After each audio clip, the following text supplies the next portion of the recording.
Suite du Saint-Évangile selon saint Luc. En ce temps-là, Jésus dit cette parabole pour quelques-uns qui présumaient d'eux-mêmes et de leur propre justice et qui méprisaient les autres. Deux hommes montèrent au temple pour prier.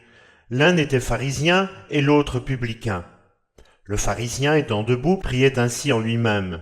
« Mon Dieu, je vous rends grâce de ce que je ne suis pas comme le reste des hommes, qui sont injustes, adultères, ni tel aussi que ce publicain. Je jeûne 2 fois la semaine, je donne la dîme de tout ce que je possède. » Le publicain, au contraire, se tenant éloigné, n'osait pas même lever les yeux au ciel, mais il frappait sa poitrine en disant « Mon Dieu, ayez pitié de moi, qui suis un pécheur. » Je vous assure que celui-ci s'en retourna chez lui justifié et non pas l'autre.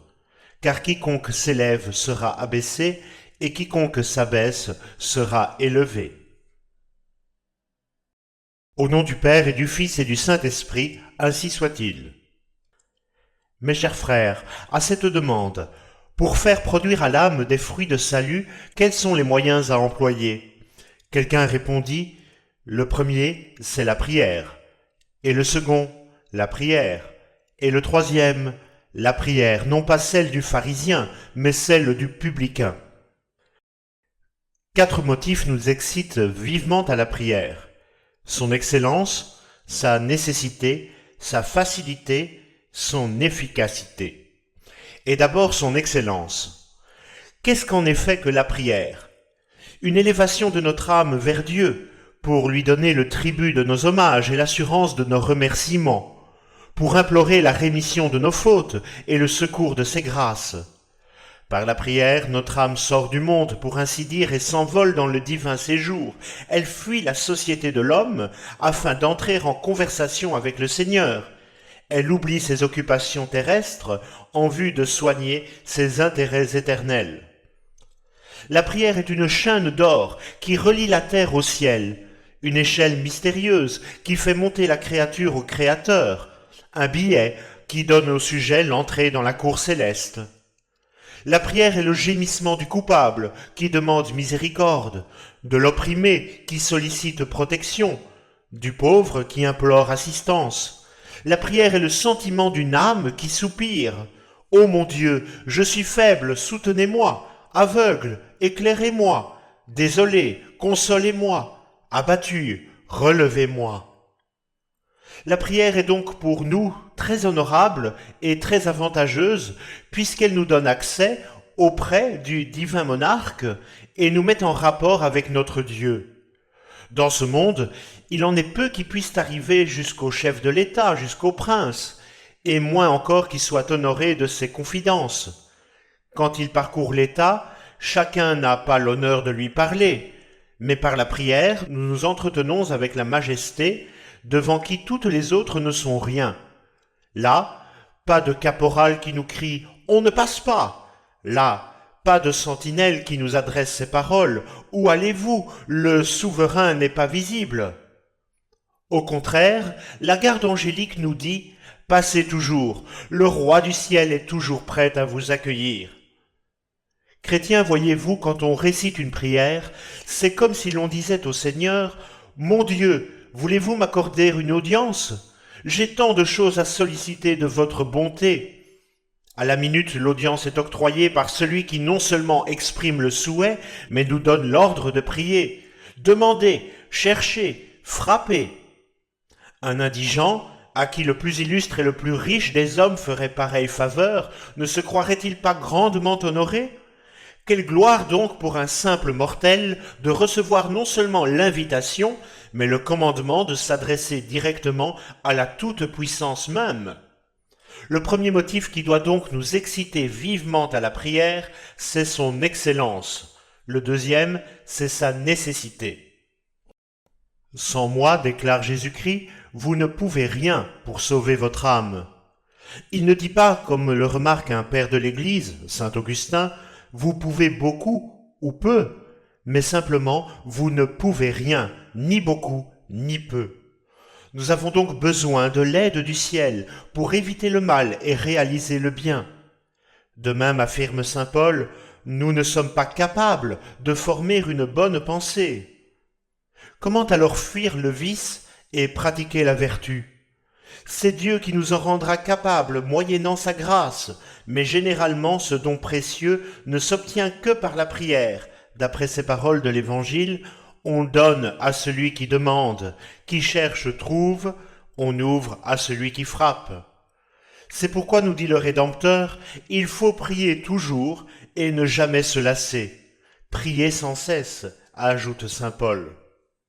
Si les apôtres ne prient pas, Jésus-Christ le leur reproche et insiste sur la nécessité de la prière. Je veux que vous demandiez, je tiens à ce que vous cherchiez, j'exige que vous frappiez. Après un ordre si formel et si fréquent, pourrait-on, sans faute, se dispenser de prier? Mais le Fils de Dieu ne s'arrête pas là. Pour graver à jamais dans notre cœur le souvenir de ce grave devoir et nous encourager à le remplir, il fait lui-même ce qu'il nous prescrit avec tant d'insistance. Il fuit le tumulte du monde, se retire sur le mont des Oliviers, sur le Tabor ou dans quelque autre endroit solitaire, afin d'y prier toute la nuit. Si le Rédempteur a jugé l'oraison nécessaire pour avoir la force de mourir en vue de nous sauver, combien plus devons-nous la croire indispensable à la réalisation de notre salut? La racine est nécessaire à l'arbre, le fondement à l'édifice, la nourriture et le vêtement à la personne.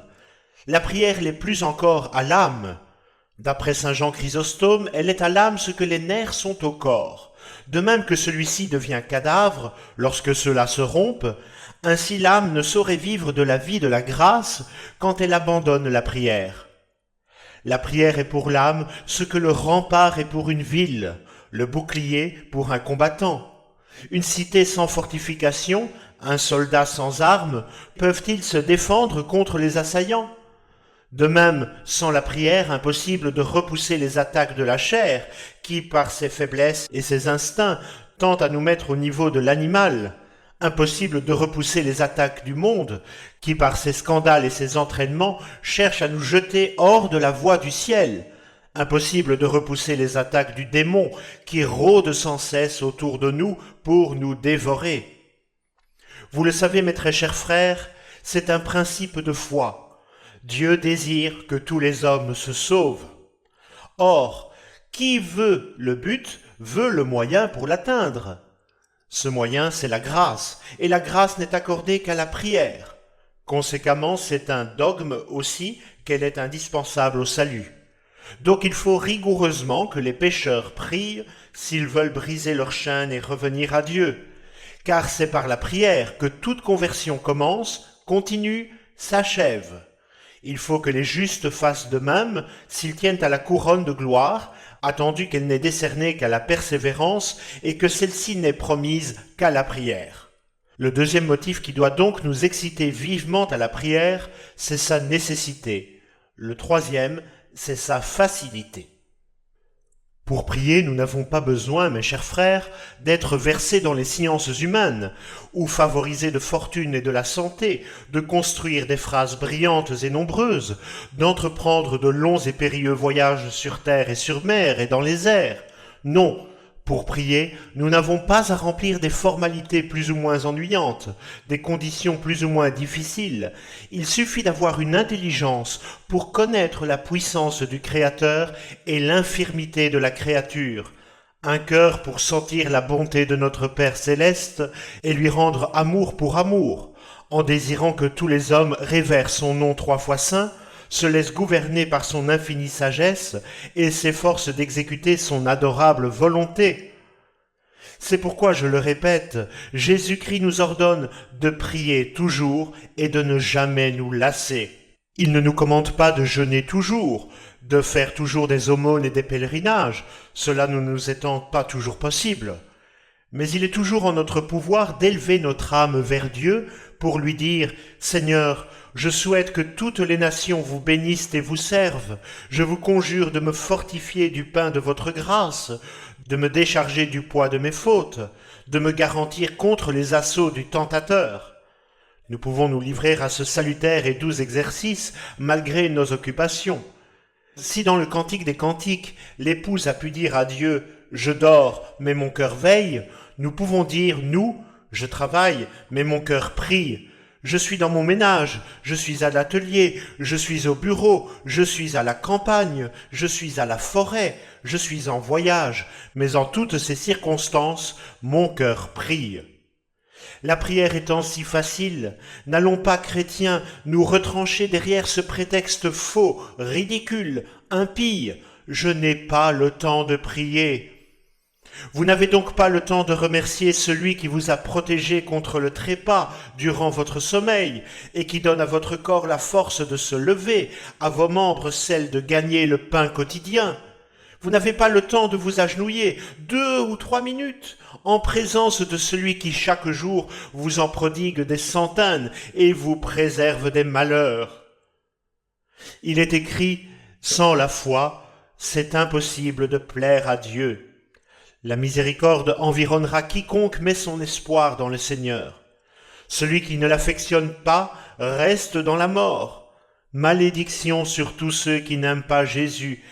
Déchirez vos cœurs, non pas vos habits.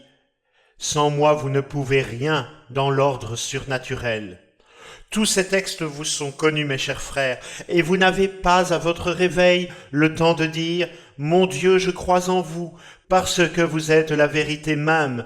J'espère en vous, parce que vous êtes fidèle en vos promesses. Je vous chéris, parce que vous êtes infiniment aimable.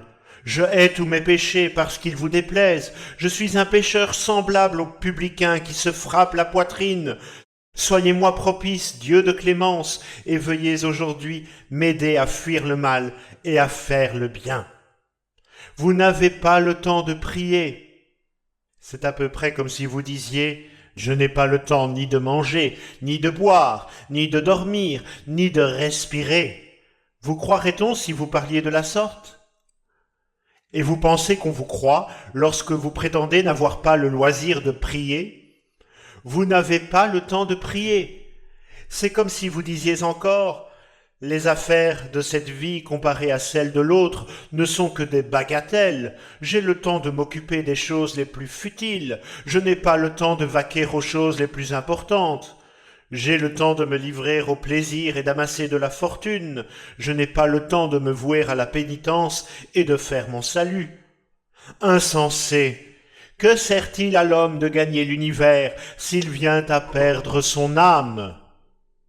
Si le monde va mal, si la désolation règne ici-bas, c'est que suivant le prophète, il y en a trop peu qui réfléchissent à leur destinée future et s'adonnent à la sainte pratique de la prière, bien qu'il soit naturel aux voyageurs d'aspirer au repos, facile à l'exilé de penser à la patrie, doux à l'enfant de songer à son père. Le troisième motif qui doit donc nous exciter vivement à la prière, c'est sa facilité. Le dernier, c'est son efficacité. Quand la prière a ses qualités, elle peut tout sur le cœur de Dieu. Lorsqu'elle est bien faite, elle est toute puissante, nous assurent les docteurs de l'Église.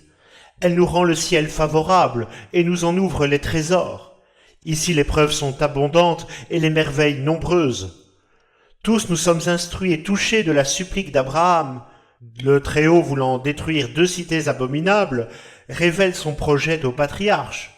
« Mon Dieu, s'écrie le saint homme, ne ferez-vous point grâce s'il y a dans ces villes 50 justes ?» Pour ce nombre, je pardonnerai, dit le Seigneur. Mais s'il n'y en a que 45, que 40, que 30, que 20, que 10, j'épargnerai les criminels à cause de 10 justes, réplique le Très-Haut. Si le soleil se couche, les ennemis des Israélites échapperont à la déroute la plus complète. Cependant, Josué tient à les anéantir. Il se met en prière, et l'astre du jour ne disparaît pas de l'horizon, et les persécuteurs des Hébreux sont terrassés. Le peuple juif se rit des ordonnances de Dieu. Samuel fléchit le genou devant le Très-Haut, et les prévaricateurs, renversés dans la poussière, apprennent à redouter le Seigneur et son prophète. Pendant 3 ans et demi, une terre maudite ne reçoit pas une goutte d'eau. On ne voit plus un brin d'herbe. La famine dévore les habitants. Mais enfin le ciel se couvre de nuages et la pluie tombe en abondance, la joie renaît dans les cœurs et la verdure dans les campagnes. C'est la prière d'Élie qui a fait venir le châtiment, et c'est encore elle qui l'a fait partir. Ananias, Azarias et Misaël sont jetés dans un four, chauffés 7 fois plus que d'habitude. Les braises se changent en fleurs, les jets de flammes en gouttes de rosée. Ce miracle, qui l'a fait? La prière des 3 jeunes hommes. Daniel est précipité dans la fosse au lion. Qui le défend contre la gueule de ces terribles carnassiers? La prière. Suzanne est sur le point d'être lapidée comme épouse infidèle. Qui découvre son innocence au public et la sauve de la mort? La prière. Judith, voulant délivrer sa ville natale, pénètre dans le camp ennemi, jusque dans la tente d'Holoferne, et lui coupe la tête. Qui donne à une faible femme un tel courage, un tel dévouement? La prière, la prière. Par cette prière, Jésus, fils de David, ayez pitié de moi. L'aveugle recouvre la vue. Par cette prière, Jésus, notre Maître, ayez compassion de nous. Les 10 lépreux sont guéris. Par cette prière, mon Dieu, soyez-moi propice, je suis un pécheur. Le publicain est justifié. Par cette prière, souvenez-vous de moi, Seigneur, quand vous serez dans votre royaume. Le larron est reçu dans le paradis. Pierre délivré de prison, Saül transformé en apôtre, Madeleine devenue pénitente, sont des preuves vivantes de l'efficacité de la prière. En un mot, toutes les faveurs spirituelles et tous les avantages terrestres sont dus à la prière, dont il faut dire, comme de la sagesse, « Tous les biens me sont venus par elle ». La prière va jusqu'à surpasser la puissance divine. Écoutons, le Seigneur veut exterminer son peuple qui s'est prosterné devant le veau d'or. La prière de Moïse enchaîne les bras du Tout-Puissant. « Laisse-moi punir ces misérables !» « Non, Seigneur, répond le chef d'Israël, je ne vous laisserai pas, il ne sera pas dit que vous le frapperez sans que j'aie d'abord intercédé pour eux. » Moïse, laisse-moi, et le prophète résiste toujours. Or, qui sera vainqueur dans cette lutte entre le maître et le serviteur? Sera-ce l'Éternel armé de la foudre ou l'homme armé de la prière? L'Écriture va nous l'apprendre. Dieu, dit-elle, s'étant apaisé, ne fit pas de mal à son peuple. D'ailleurs, la promesse et le serment de Jésus-Christ nous garantissent l'efficacité de la prière bien faite. Tout ce que vous demanderez en priant, dit le Sauveur, croyez que vous l'obtiendrez. En vérité, je vous le déclare, si vous demandez quelque chose en mon nom à mon Père, il vous l'accordera. Je cite encore un exemple pour terminer. L'empereur Marc Aurèle, ayant passé le Danube, se trouvait engagé dans les montagnes avec ses soldats, exposés aux traits des ennemis, criblés de blessures, blessés de fatigue, brûlés du soleil, exténués de faim, dévorés de soif. L'empereur cherchait non pas à gagner la bataille, mais à sauver son armée.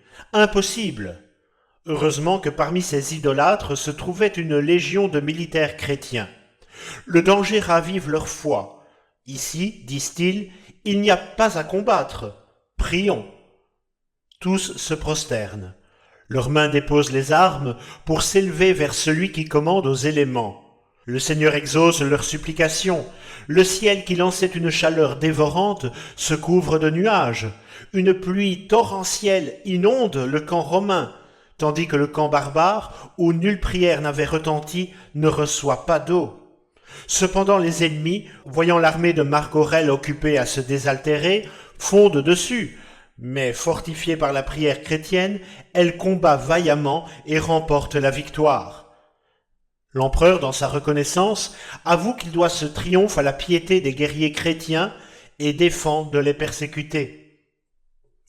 Notre vie, dit l'Écriture, est une lutte incessante contre une chair faible et gâtée, contre un monde perfide et corrupteur, contre un prince de ténèbres qui s'acharne à recruter des esclaves pour ses cachots affreux.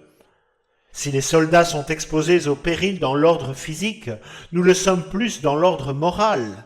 Ayons donc soin d'imiter les braves de Marc Aurèle, recourons sans cesse à la prière, cette rosée qui éteint les flammes de la passion, cet allié qui terrasse les ennemis du salut, cette reine qui fait obtenir la couronne de gloire. Au nom du Père et du Fils et du Saint-Esprit, ainsi soit-il.